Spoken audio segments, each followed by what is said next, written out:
Good day. RK Figs here. Coming at you today on this fine September day when so many of my figs are ripening. I've been fighting with the raccoons, trying to save my figs. The raccoons come by every night, and any fig that even remotely begins ripening, they eat it. And usually they topple the trees and things are falling over and a lot of branches are broken. So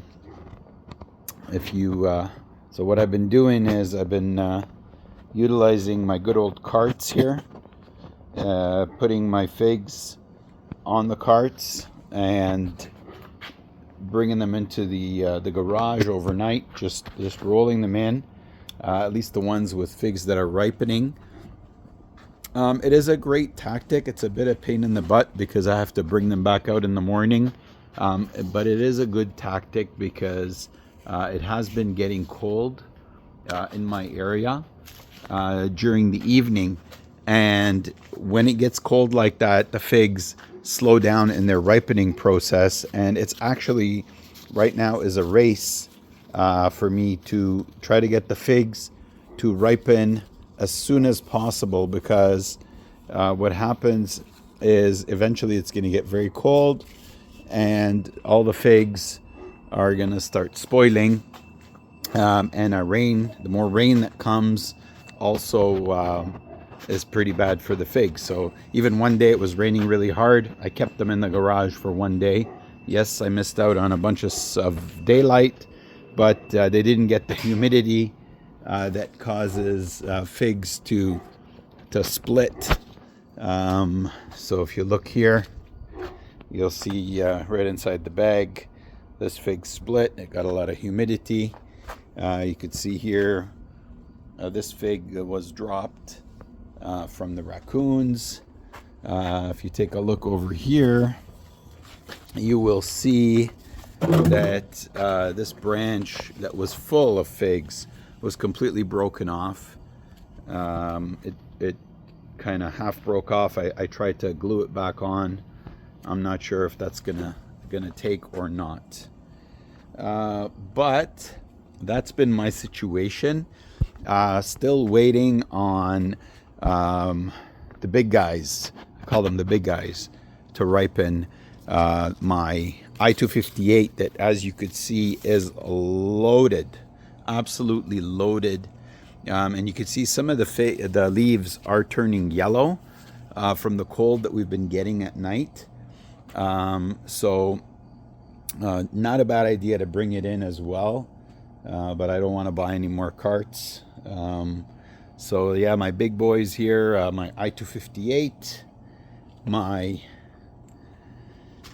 panache, okay, that you could see here, and I don't know if I've shown this before, but if you look here, you'll see one of the branches of my panache is no longer variegated. It lost its variegation. So I want to keep the variegation, so I'm going to be cutting this off at the end of the season and just getting rid of this branch. And this way I can continue with all my variegated branches. They're still going to taste exactly the same and just as delicious as this fig is. I love it. They just won't be variegated.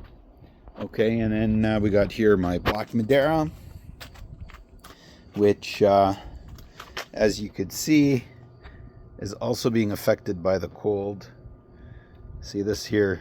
You could see that it's turning dark, but it hasn't began swelling yet. Didn't go into the beginning of the last phase.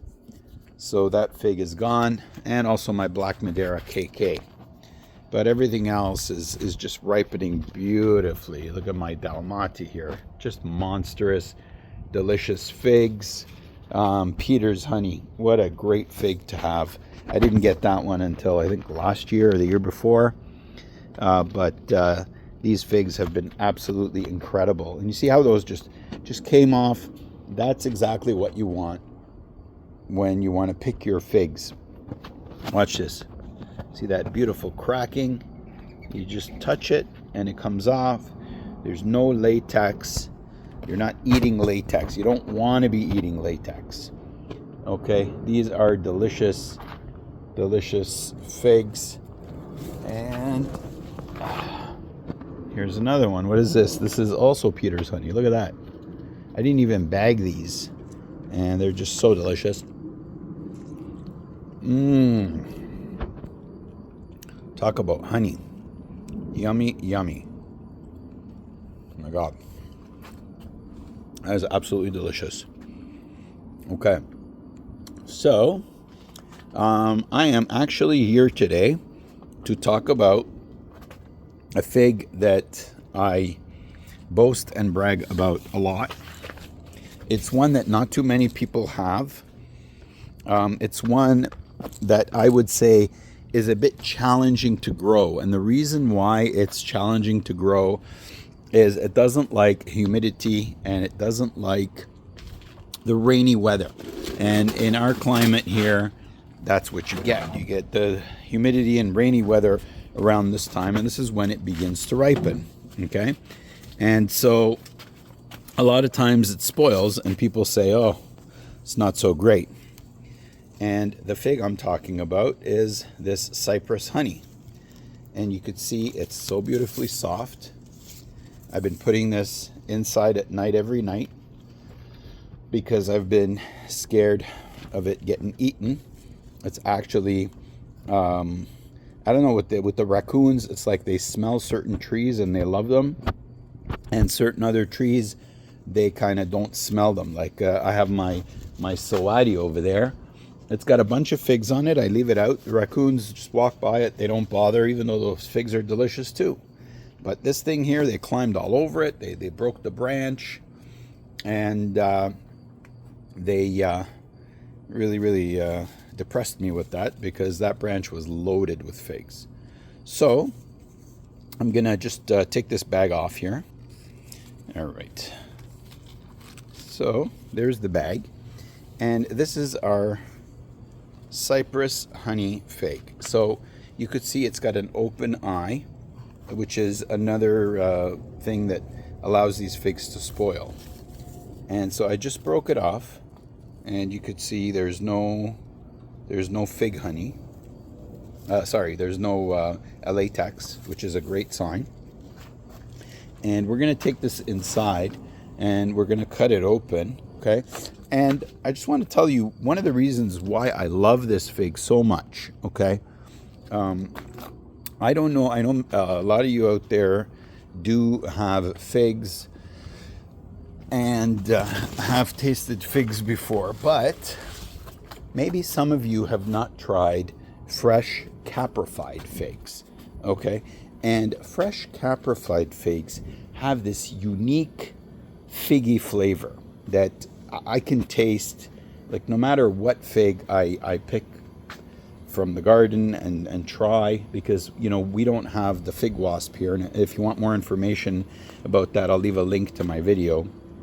So we don't have this little insect called the fig wasp that actually does a little trick to the figs, makes them caprified, and it makes them bigger and it makes them taste better as well.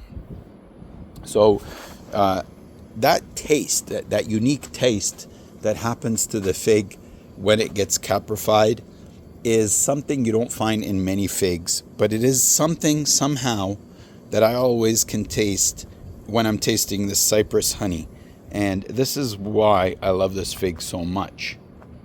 So let's have a look here and get our scale going.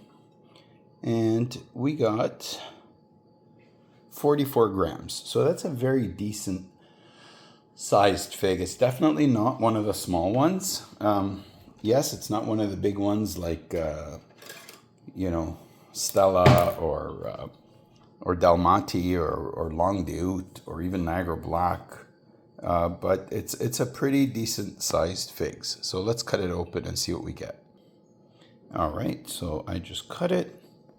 And the inside looks beautiful. I mean, it's not as spectacular looking as some of the other ones, but it does look amazing.